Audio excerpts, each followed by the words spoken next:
Happy Friday, everybody. I'm so glad everybody is here and welcome to the Non-Boss Audits and Investigations. And today we're going to talk about John McMaster.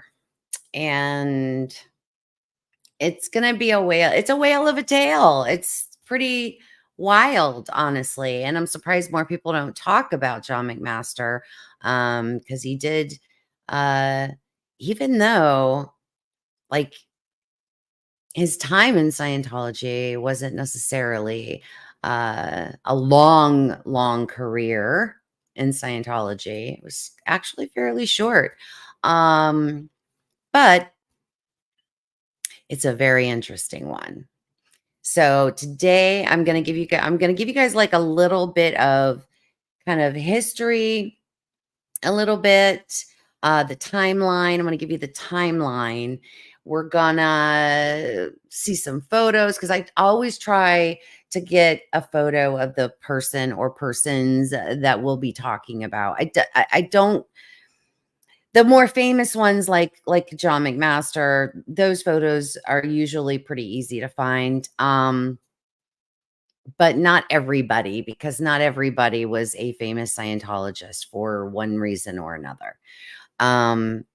So today is going to be, like I said, we're going to go through the timeline.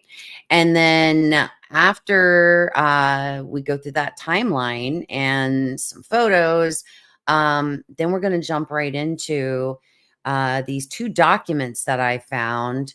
They are interviews with the FDA, the Food and Drug Administration, because they were doing a huge looking into investigation into Scientology back in the day, back in 19, let me see if I wrote it down in my notes. You know what? I think I don't have it in my notes. Sorry. I have it somewhere else though, but don't worry, I'll find it. But they were doing in the kind of late 60s, early 70s investigation into Scientology. So they actually interviewed John McMaster not once, but twice. Once in 1970 and then once in 1971.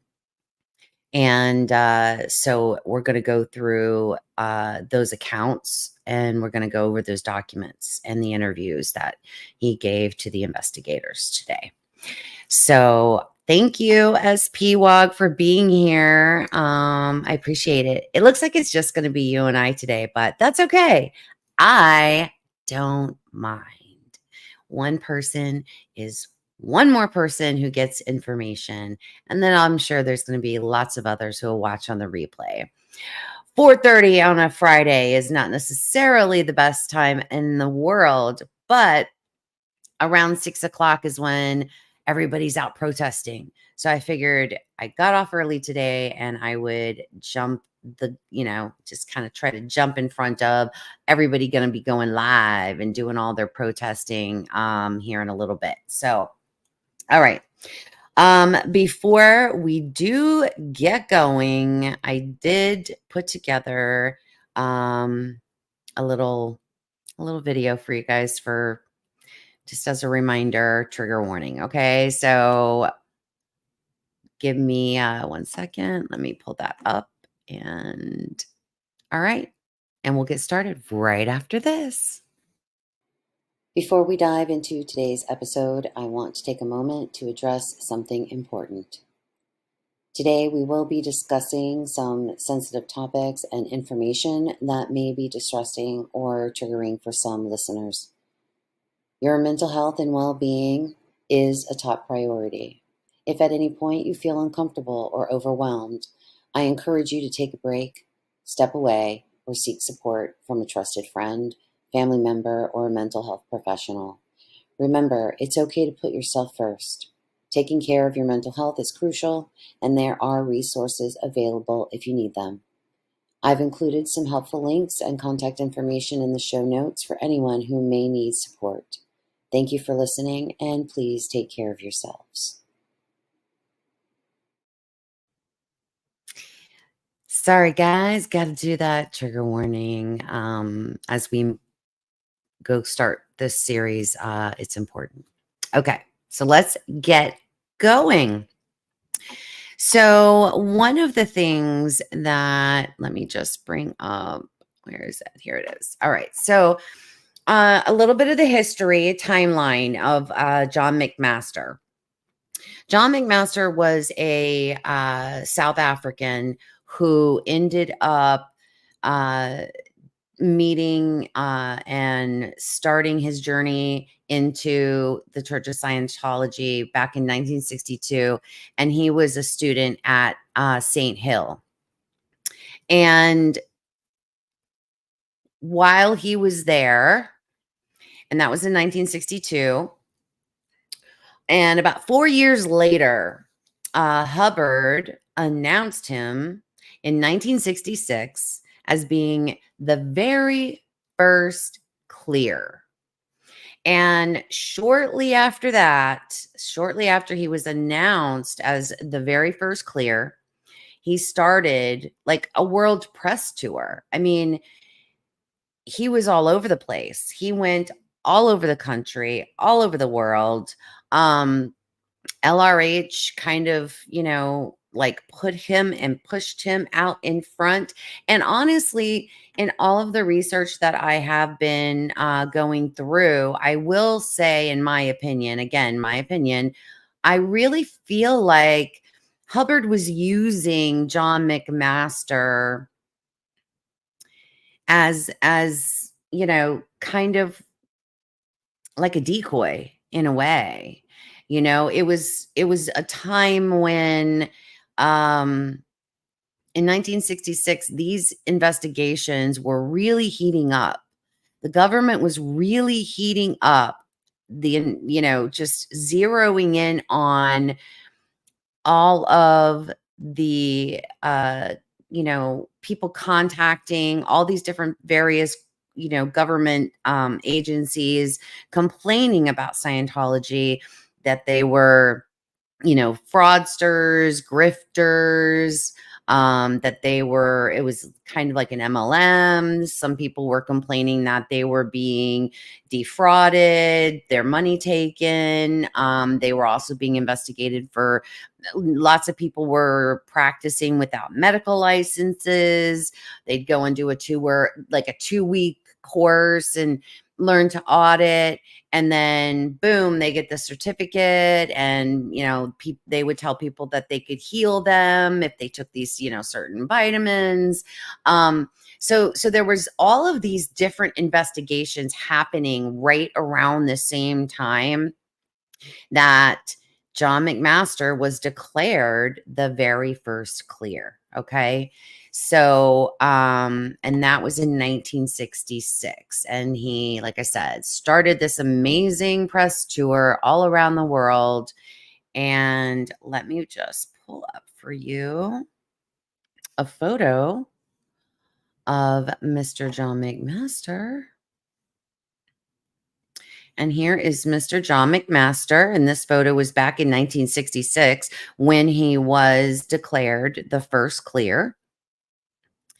And handsome guy, a very, handsome, very, very well read, apparently, from some of the other.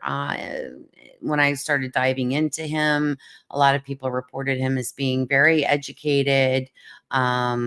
So that is Mr. John McMaster. Oh, I hate it when it does that. My apologies. And then I have another photo of when so this is out of a newspaper in Miami. It was a big advertisement that, he was doing this speaking engagement. Hi, and NJS 55. He was doing, like I said, he was just all over and doing all these speaking engagements, talking about Scientology and how amazing it was, and you know how great it was for his life. And so yeah, the admission $2 and send check or money order. Remember money orders, guys? I don't know. I guess they still have them. They probably have them. I don't know. Um, and I found this to be really interesting because, I'm from South Florida. So there's been a lot of connections and a lot of the things that I've been finding recently to right here in South Florida. So I found that when I saw this article, I was like, oh, this ad for the speaking engagement that he did, I was like, holy cow, it was even in Miami. Um, so that was the DuPont Plaza Hotel is no longer there. It is not anywhere around anymore. And let's see. The next thing I wanted to show you guys, hold on. And then this is just one more quick photo of him. While he was at one of the speaking engagements, John McMaster Clear, during his 1968 world tour from AOUK Advanced Magazine. That's where I found it. Okay. So there he was signing autographs at one of his speaking engagements. Okay. All right. Okie doke. Now we're going to start. Nope, wrong one. Just pulled up the wrong one. Of course I did. All right. 1 second. Let me go back to my notes. My apologies. I'll get it together, guys. I promise you. As we get going, and once we get this series going, I'll get it better. Okay, so after he did his world tour, okay, after he was all done, took him a couple years, but John McMaster ended up joining the Sea Org, and he was on the Apollo with L. Ron Hubbard, and so right around late 68, very early 60, I think it was late, I think it was November-ish of 68, I think, when he joined the Sea Org. But unfortunately, like a lot of people, he quickly found a stark contradiction in, LRH's promise of, all of these amazing humanitarian efforts that they were going to, be sailing around the world on the Apollo, and they're going to be doing all these amazing things for humanity. But he quickly realized that in reality, LRH's oppressive environment, where John McMaster witnessed horrific, sadistic punishments that were carried out on a daily basis against the Sea Org members. From all accounts that I have read, John McMaster was kind of LRH's little pet, so he didn't really get a lot of he didn't really get a lot of punishment himself, but he witnessed so much. And when we go into these interviews with the FDA that he did in 1970 and then again in 1971, there is going to be a firsthand account that he gives. And it was the icing on the cake, the straw that broke the camel's back. But what he witnessed was enough. And he said, I'm done. I'm done. And in 1969, towards the end of 1969, he left the Sea Org. Think about that. He was in the Sea Org for a year. And he just couldn't take it anymore. He couldn't take watching the abuses that were happening to people. And he left in 1969. And then we're going to go over an FDA interview from 1970, another one that he did in 1971. And then he continued to speak out against Scientology for the rest of his life until he passed away in 1992. Okay. So let's just say hi to everybody. Oh, hi, Jane. How are you, Jane? Hi, Kimmy. I'm so glad you're watching us from all the way up in Toronto. Good, good, good. Yeah, Kimmy, you're right. I would have thought the same thing. But he wasn't. He wasn't. He was not the first clear. To everything that I have seen and I have researched, I've never seen anywhere where he referred to himself as as the first clear. Um Again, I'm a never in. I don't have personal knowledge of that. There could be, I mean, he could have said those things as well at some point. I don't know. But I personally haven't seen any accounts saying that he ever said that he was the first clear. But tons of information where he made this big announcement of John McMaster being the first clear. Okay. All right. Let's get cracking. I am going to, the first thing we're going to do. Oh, you know what? I did find a Reddit article and I want to read I just want to quickly read this Reddit article that I did find. And it'll give you a good summary as well. And then we'll get into the details of the two FDA interviews that he did. Okay. All right. The Reddit article was titled "World's First Scientology Clear." Let me start over. My goodness gracious. The world's first Scientology clear declared suppressive. The story of John McMaster. Perhaps the most noteworthy victim of Hubbard's manipulation was John McMaster. John was one of the first St. Hill Special Briefing Course students and was held in the highest esteem for his impeccable auditing skills. Did LRH exploit his homosexuality? There's a very strong undercurrent here. Hubbard never offered an explanation for the origin of homosexuality. He simply considered it, quote unquote, out ethics. This allowed him to bully and exploit homosexuals while secretly encouraging them.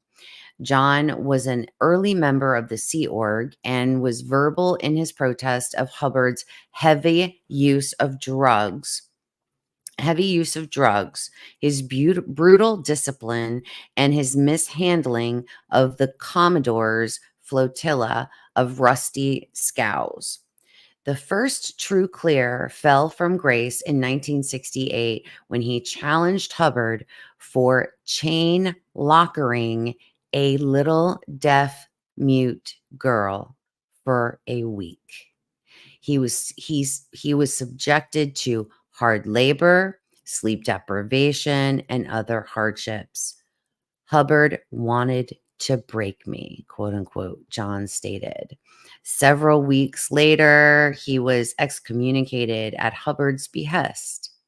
The condition order read, John McMaster, quote, John McMaster is assigned a condition of treason for rendering himself liable to blackmail by reason of his homosexual activities, unquote.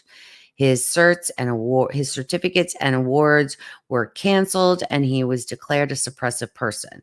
Hubbard reasoned that perhaps one of his many imaginary enemies would blackmail John, obtain the quote unquote confidential materials, and enslave the world. That privilege was to be Hubbard's alone. In 1969, McMaster resigned from Scientology and was declared a suppressive by Hubbard. McMaster stated in an interview, I was so excited about the function of auditing that I was willing to overlook Hubbard's faults. That was up to a point, of course, the final point being my realization that his intentions were entirely self-serving. I saw that he was in it for the money and personal power, and his actual intentions were not as stated. The basic function of auditing is a wonderful thing, but Hubbard perverted it.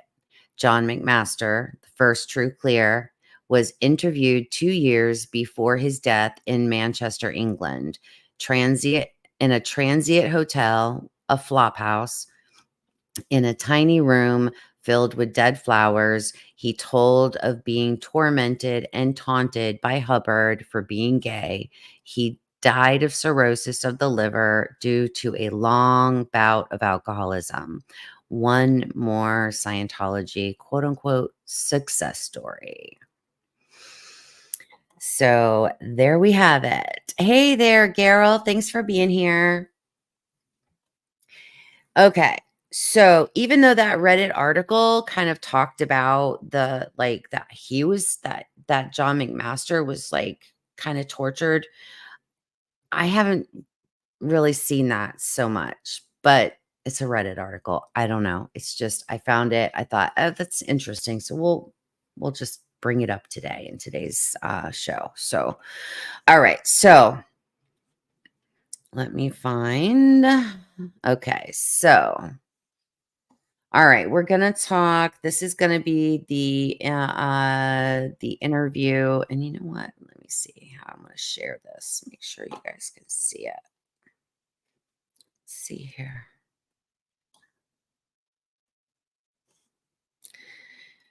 All right. Let me make sure this is okay. It is. It's good. It's good size. Good size. All right. Okay. Now, in this particular document, they actually, and this is from 1970.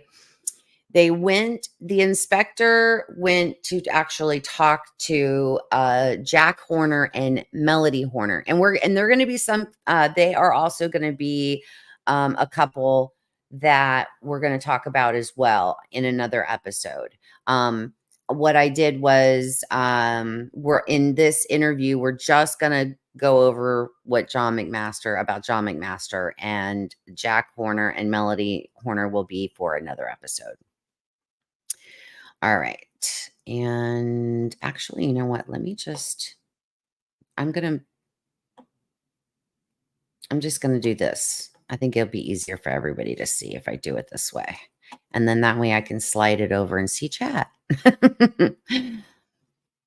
There we go. There we go. All right. So, okie doke. All right. So this is from an interview with the FDA from 1970. Mr. John McMaster is a native of South Africa and appears to be about 40 years old. At the age of 26, he had his stomach removed because of cancer. He was told that he had 5 years to live.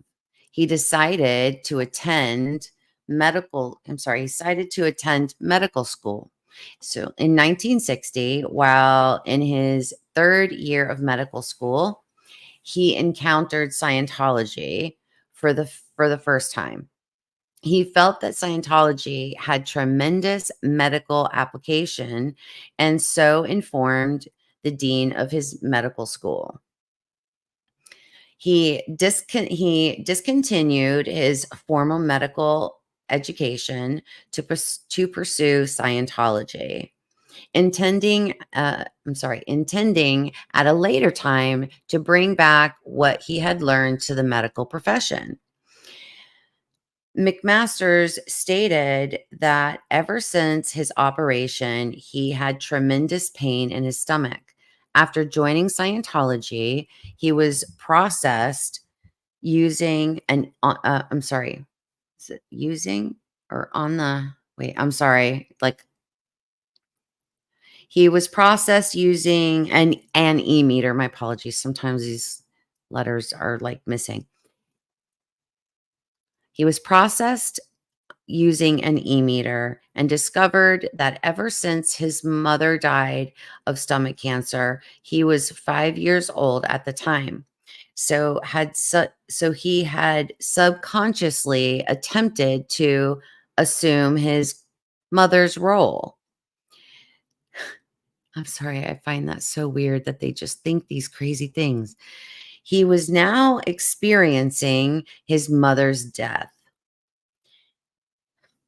Once this was revealed to him during processing, the pain disappeared and has never returned.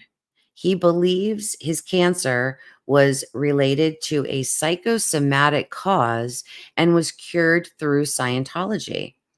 Mr. McMaster stated that he himself has helped through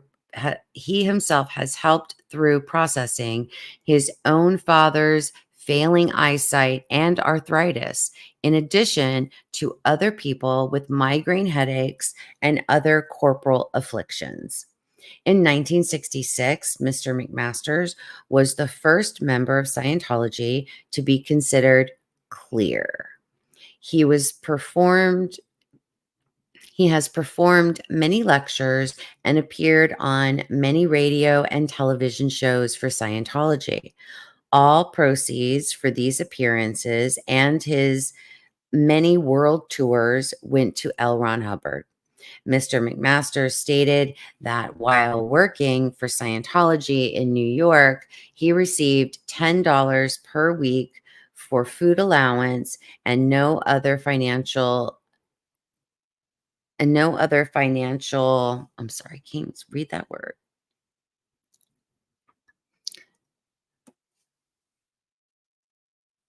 I can't read that. I don't know what that word is. I'm sorry, guys. Don't know. He received $10 per week, food allowance, and no other financial, I think it's incentives, I don't know, from the organization. Mr. McMaster stated that all paper monies earned by Scientology are kept by Hubbard aboard ship, while notes and checks are kept in a Swiss bank. Mr. McMaster stated that each time he returned to Hubbard after completing a mission of a speaking engagement, L. Ron Hubbard would publicly repudiate, embarrass, and punish McMaster's, demonstrating to all that Hubbard was still the only quote unquote source and voice of Scientology. Mr. McMaster stated that his hands and legs were bound to several occasions. Mr. McMaster stated that and that he was thrown overboard. I don't remember this description. The investigator asked him how he survived, and he replied by saying that he swims like a fish. Mr. McMaster stated the last time this happened, he sustained a left shoulder injury, which paralyzed his left arm for some time. Mr. McMaster related incidents of child abuse aboard Hubbard ship. He stated that children from the age of 3 years old were locked up. This is hard. Were locked up in the chain locker aboard the ship because of childish misbehavior. He related the incident where a deaf, mute little girl was put in a chain locker for 10 days. He stated that Hubbard considered these children, quote unquote, suppressive beings. Mr. McMaster continued that parents of these children aboard ship for training were in a state of terror and issued no objection to such treatment. Mr. McMaster condemned this behavior on spiritual tyranny on the part of Hubbard. Mrs. Horner added that at that point, that such practice was sadistic. Mr. McMaster stated that he was Mr. McMaster stated that he has learned through the grapevine at a local the grapevine of a local chain locker and gagging treatment of Charles Allen, a Scientologist member who was labeled a suppressive betrayer at the American St. Hill graduation organization in Los Angeles. Mr. McMaster did not know the exact location of this incident. So before we go any further, I want to show you guys, before we go any further, I want to show you guys exactly what a chain locker is. And for me, like, it was like, it's terrible. I mean, I can't even imagine. I cannot even imagine putting a little girl in one of these spaces. It's disgusting.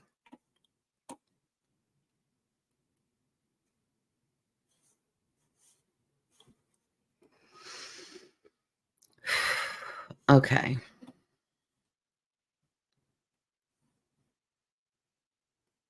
Hang on one second. Almost there.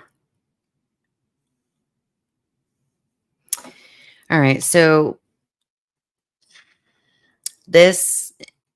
on a ship, this is called the chain locker. And it's basically where they keep, the this little like dungeon area pocket looking thing where they keep where the anchor chain is at. And the description, and when I looked into what this is, it's a ship's chain locker. It can be dangerous because the large amount of metal can deplete the oxygen in the compartment through oxidation, and it's not poorly ventilated. The chain locker is a tight, enclosed space with little air transfer, and as the chains begin to rust, it can remove all of the oxygen from the air, and this can make the atmosphere lethal. And I'm sure you guys have heard all of the stories about how like run down these ships were. And so yeah, I can't imagine like putting a little girl in there. It's disgusting to me. Absolutely disgusting. All right, let's get back to this article, or sorry, this interview real quick.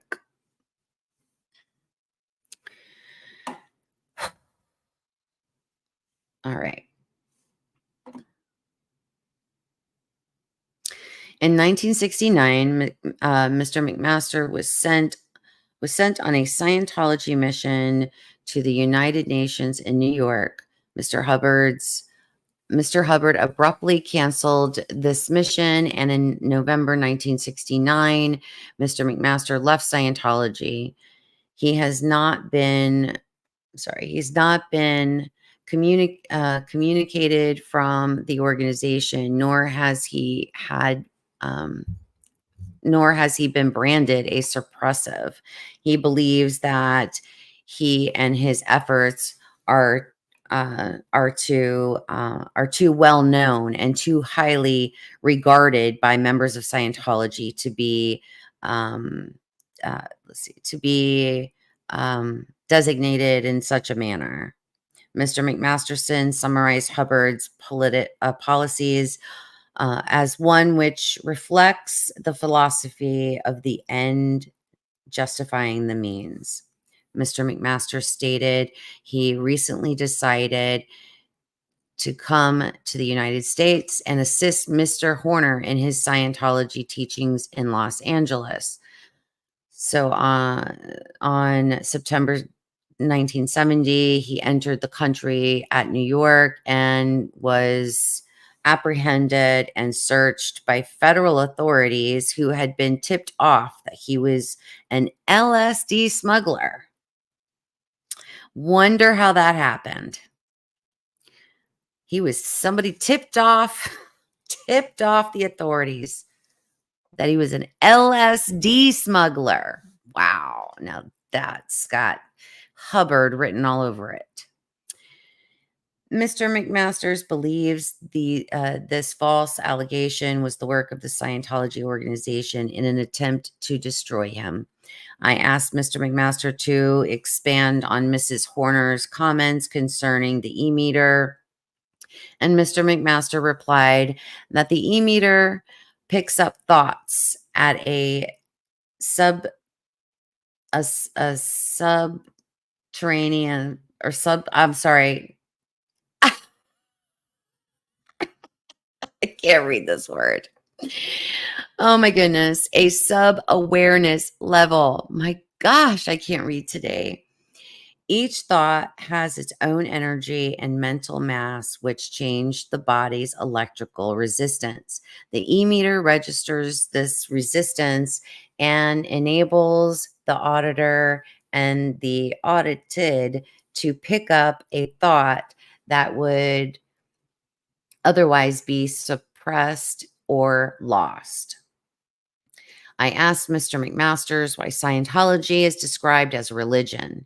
He replied that he never considered Scientology a religion, but rather mental therapy of great value. He added that it probably is vulnerable money-wise than other organizations. He stated that when appointed the first Pope of Scientology by Hubbard, he laughed at Hubbard for such an idea. He stated there is nothing like a deity or Christian trinity in Scientology. Mrs. Horner interrupted at this point to draw an analogy between Hubbard's punitive acts aboard ship and the Roman Catholic Inquisition. Mr. McMasters then recalled a dialogue between himself and a Roman Catholic priest on a New York television show, on which he agreed with the priest's claim that Scientology did not believe in a deity. Mr. McMaster stated he believed L. Ron Hubbard is attempting to control the earth through telepathy. He stated Hubbard's basic objection is to capture this planet. At the present time, Mr. McMaster is assisting Mr. Horner in processing. Both he and Mr. Horner use e-meters. Mrs. Horner bought an e-meter with the name Jack Horner on it into the living room during my discussion with Mr. McMaster on the subject. At this point in the interview, Mr. Horner arrived. He appears to be in his mid-40s. We were introduced to each other by Mrs. Horner, and who fed and briefed Mr. Horner. After his meal, Mr. Horner joined us, and I interviewed him. And Mr. Horner repeated the same information already provided by Mrs. Horner, and Mr. McMasters then described two recent incidents of violence. He stated that during Mr. McMaster's stay with the Horners, that Mr. Horner, he was physically attacked and beaten up at his own doorstep one evening. Mr. Horner feels that this was the work of Scientology members, but no charges were filed against any specific individuals. The second incident was a burglary of Mr. Horner's personal creative business center, and during which only tape recordings of lectures by him and Hubbard were stolen. Mr. Horner again assured that this is the work of Scientology members, but no charges were filed.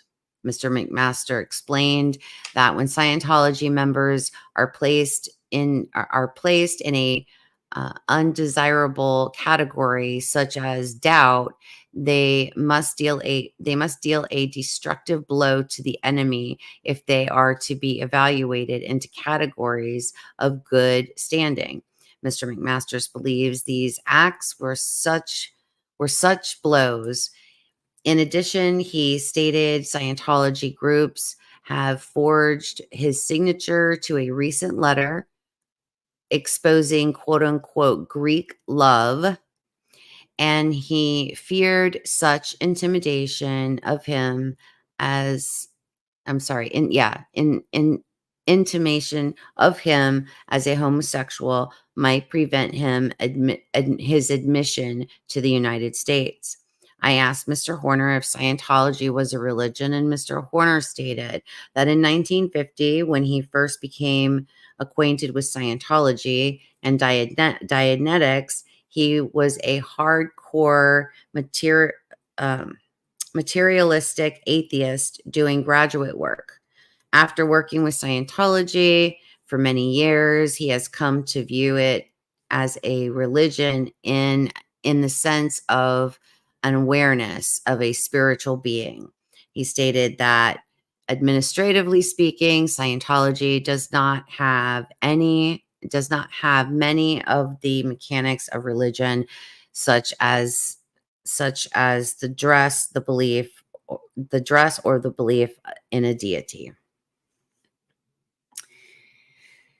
So, yeah, crazy. It's a little on the crazy side. So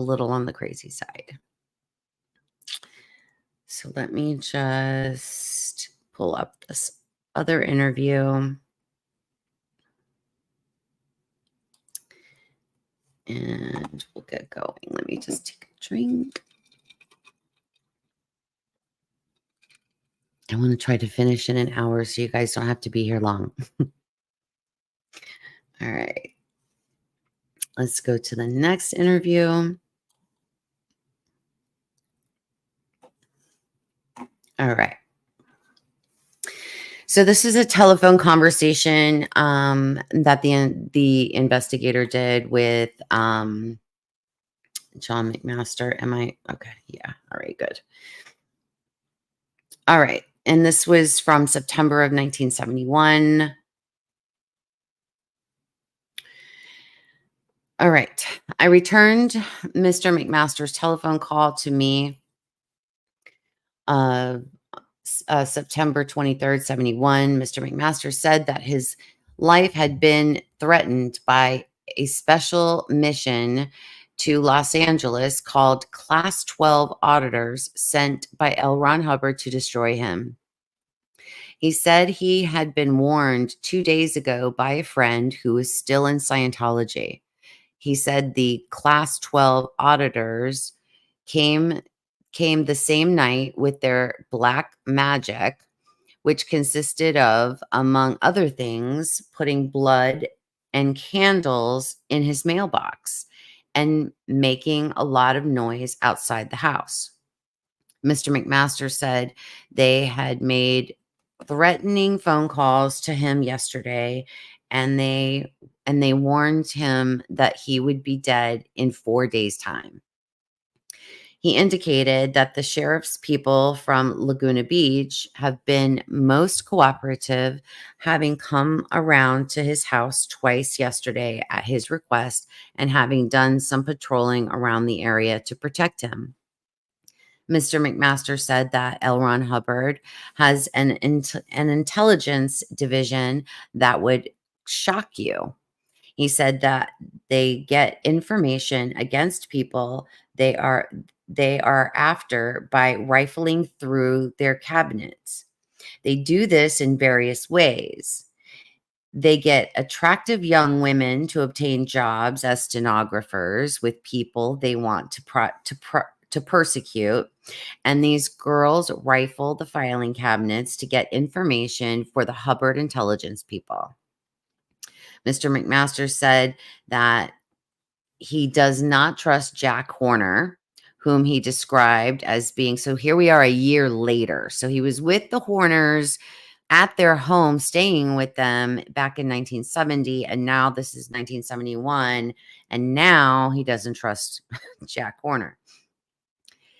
Mr. McMaster said that he does not trust Jack Horner, whom he described as being just like L. Ron Hubbard.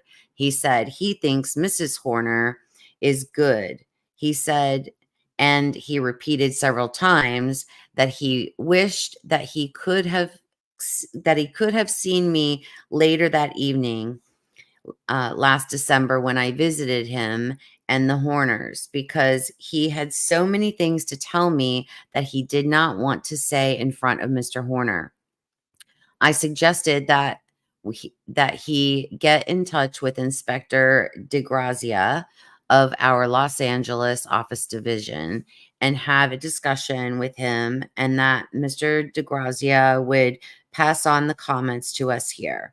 Mr. McMaster felt that Mr. DeGrazia either does not take him seriously or suspects that he is still a member of Hubbard's group. Interesting, right? Because is this already showing back in 1971 that the guys over in LA that they were on the take already? Mr. McMaster says, I attempted to assure him that Inspector DeGrazia considers, no, I'm sorry. The interviewer says, I attempted to assure him that Inspector DeGrazia considers seriously everything that Mr. McMaster tells him. Mr. McMaster said that he is through with Scientology forever, but that he still thinks auditing is a very good thing. He still does auditing, but at the moment he is not doing anything. Mr. McMaster said that what he wants is for people to become aware of the fact that Scientology is an addiction. He called it a superimposed technology. He feels a great deal of guilt because he traveled around the world a few years ago gaining converts for Hubbard. Mr. McMaster said that when he resigned from Scientology in 1969, some of Hubbard's strong-arm men stole his files. Mr. McMaster said that he recently formed with a physician named Dr. Julian, with the World Council for Every Man's Enlightenment.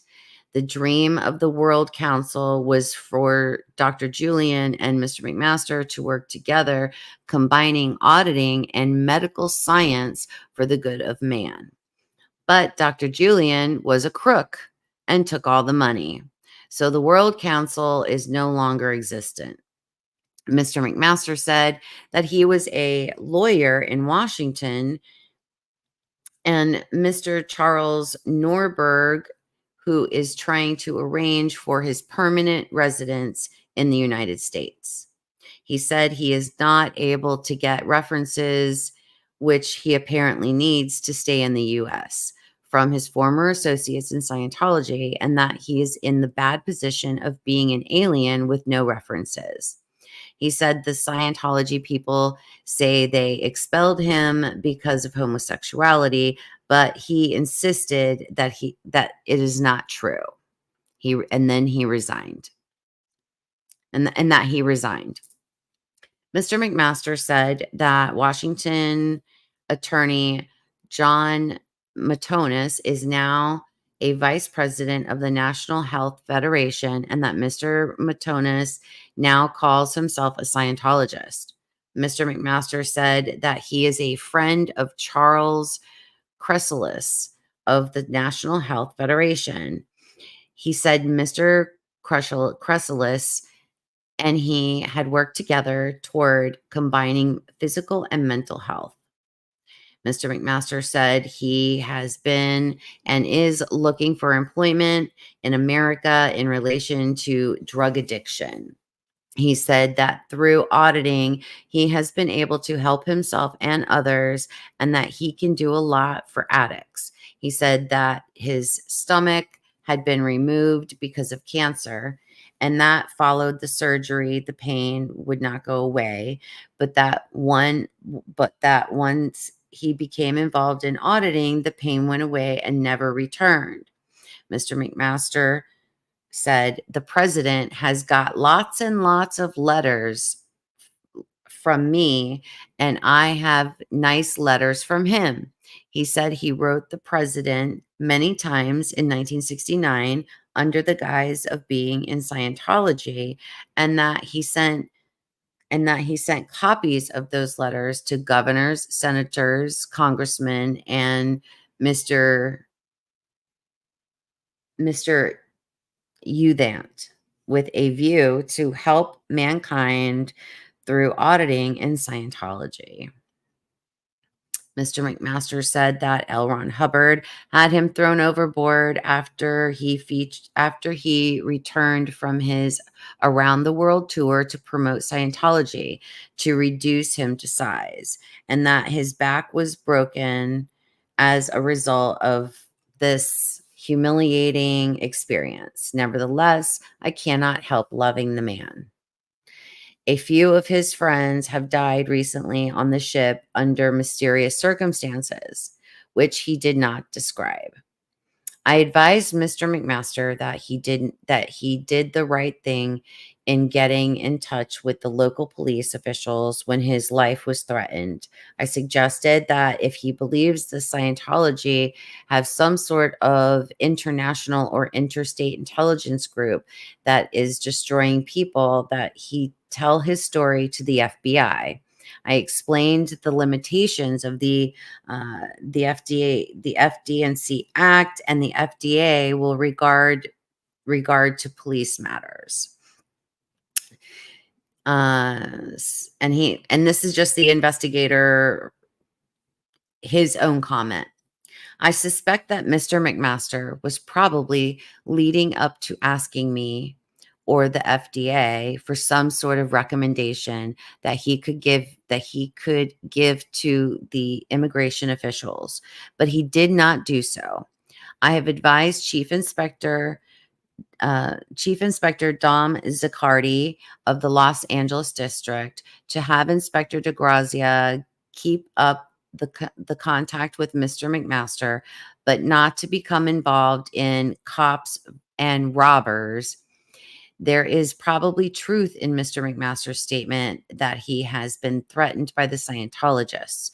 Other people have told us they were threatened, but this is a police matter, not properly a matter that can be handled by the FDA. So, yeah. Unfortunately, he had a rough go of it after leaving Scientology. So it's really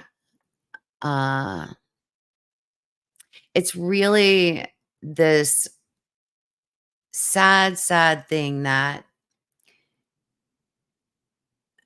Hubbard's quest for world dominance, you know,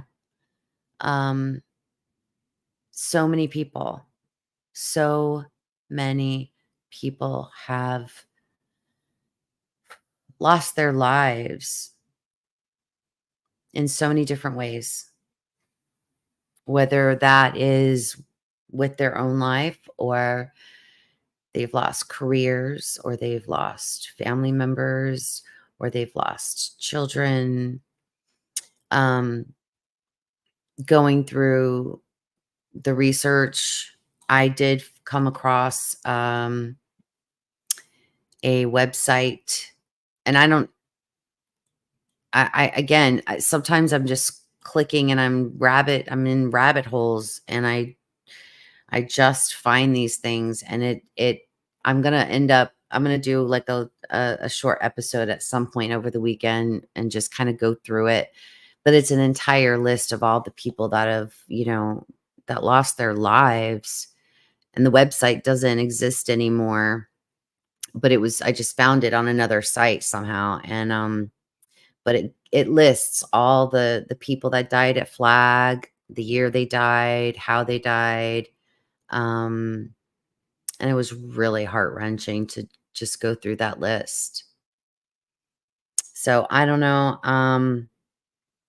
John McMaster's story is, he may have been the first clear, but he wasn't the only and the last suppressive person that Scientology tried to destroy.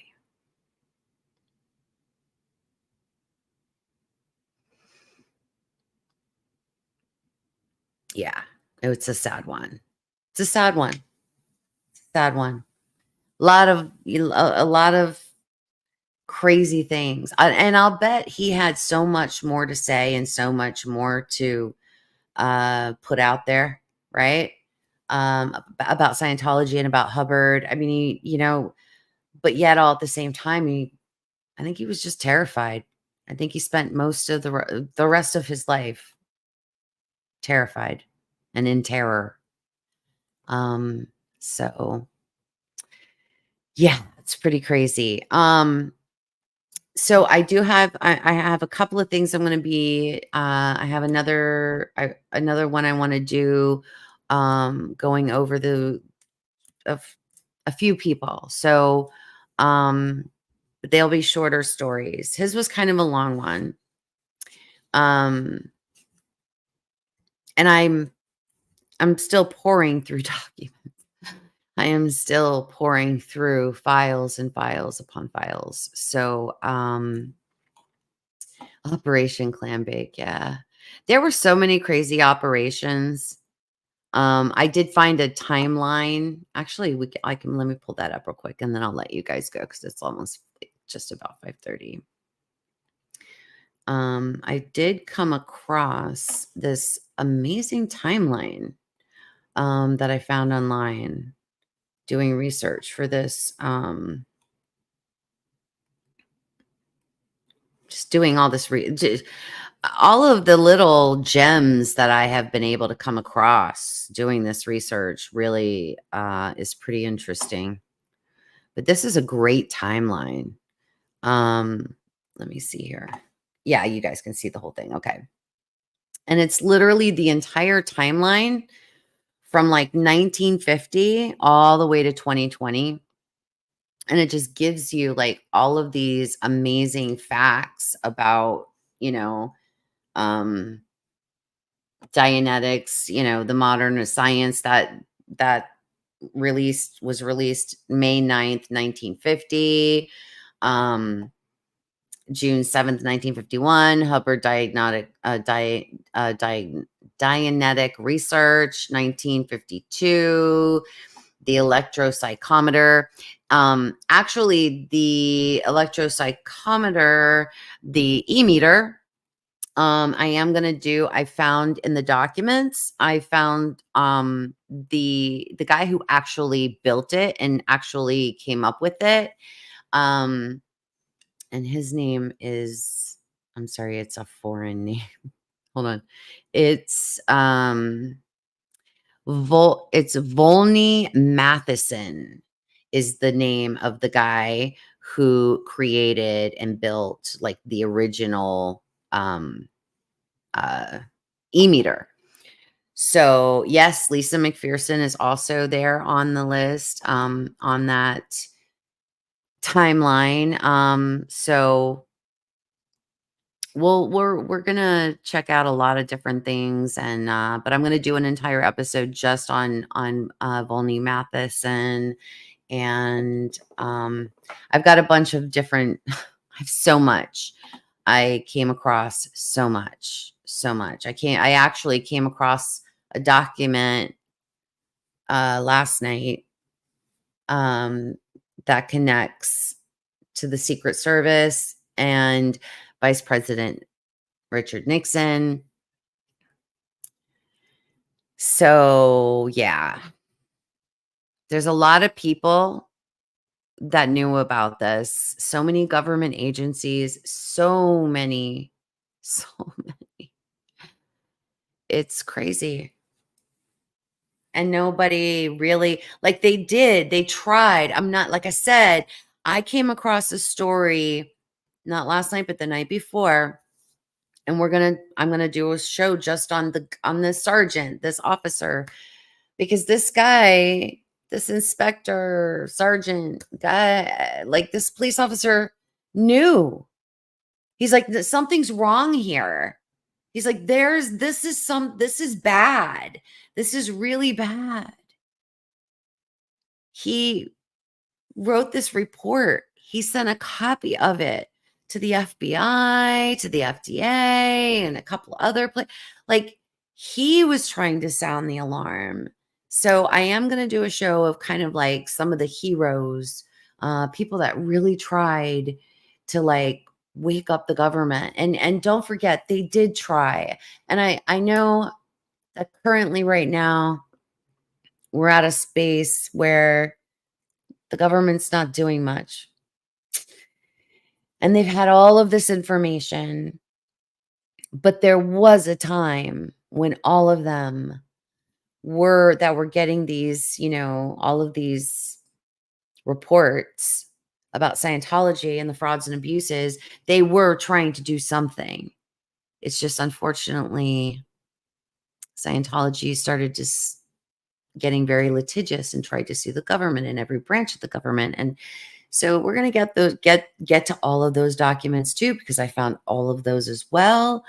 I even found a settlement agreement where Scientology tried to get the government to basically say, we can do whatever we want in the entire free world, but you guys can't do anything to us about it.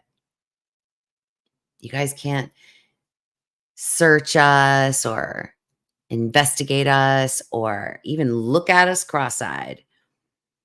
Yeah, they tried to get the government to sign some crazy ass settlement that basically allowed them to do whatever the hell it is they wanted to do. I found that document.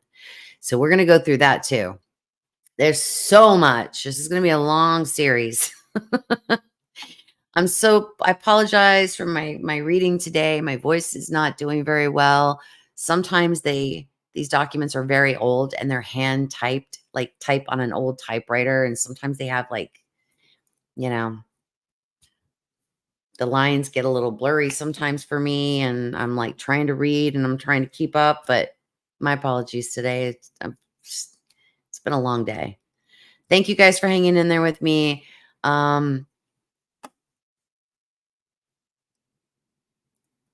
Kids can't consent.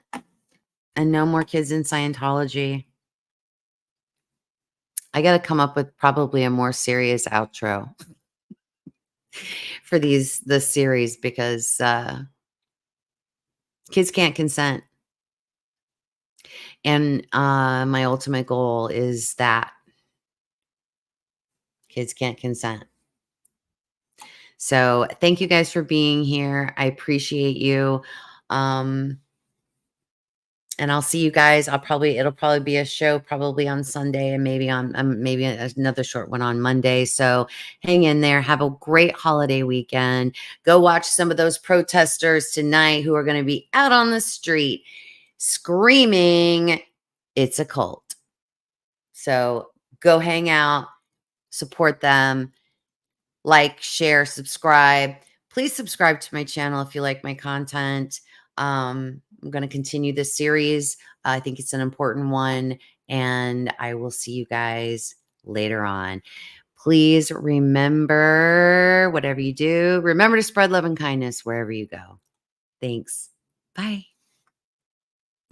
Being a Scientologist, when you drive past an accident, it's not like anyone else. As you drive past, you know you have to do something about it because you know you're the only one that can really help. We were in the middle of our tournament where my friend John said he found a body in the bushes over there. I ran over there because I'm a healing monk to try and help, but obviously my magic wasn't strong enough because the dude's body was missing a head. He or she has the ability to create new and better realities and improve conditions. So my friend decided to try and use a necromancer spell, which didn't work, which I knew it wouldn't. being Scientologists, you look at someone and you know absolutely that you can help them. And apparently we contaminated the crime scene because that spell uses a lot of glitter. I think it's a privilege to call yourself a Scientologist, and it's something that you have to earn.